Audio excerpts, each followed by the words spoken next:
Magpainit ako ng mantika at iprito ko na rin yung talong. Bali, 3 pirasong talong ang hiniwa ko yan. Kagaya lang yung pa-serving cut.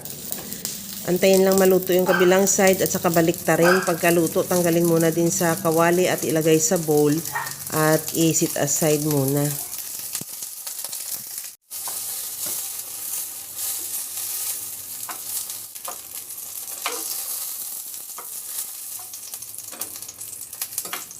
Sa disim na kawali, ginamit ko na rin yung mantika na tira sa talong.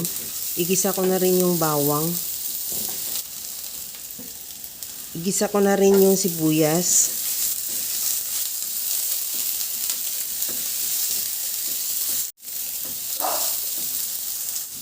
Maglagay na rin ako ng kamatis.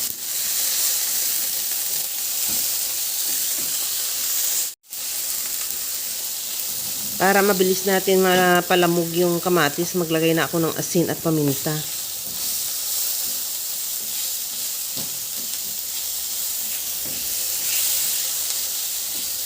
Okay na tong kamatis, ilagay ko na yung tuna na dinain ko lang, tinanggal ko lang yung brine niya. At ihalo na ng bahagya at tuyuin talaga natin yung tuna para mawala talaga yung excess na tubig niya o yung excess na mantika.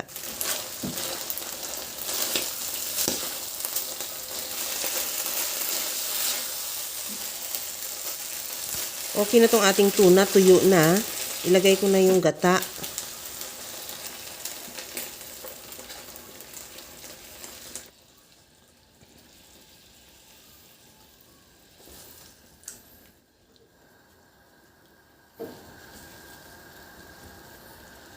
Pagkakulo ng gata, ilagay ko na rin yung pichay.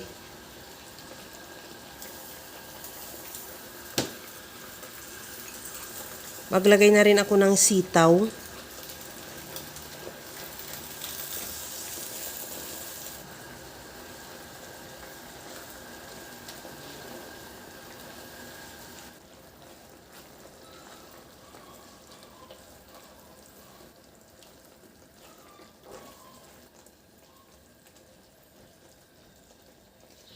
Tikman ko na rin kung okay na yung timpla ng ating sabaw. At maglagay na ako ng liquid seasoning. Kahit anong seasoning available sa'yo, pwede.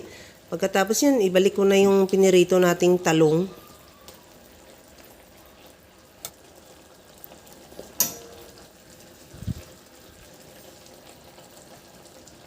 Lagyan ko na rin ng siling green.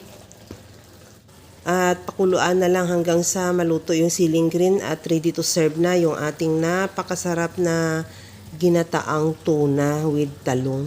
Kaya mga kalasa, kung nagustuhan mo yung ating video, please like na lang at pakishare na rin sa inyong mga friends. At kung bago ka pa lang sa aking channel, subscribe na at i-click mo na rin ang bell button para sa mga notification. Okay na to, luto na.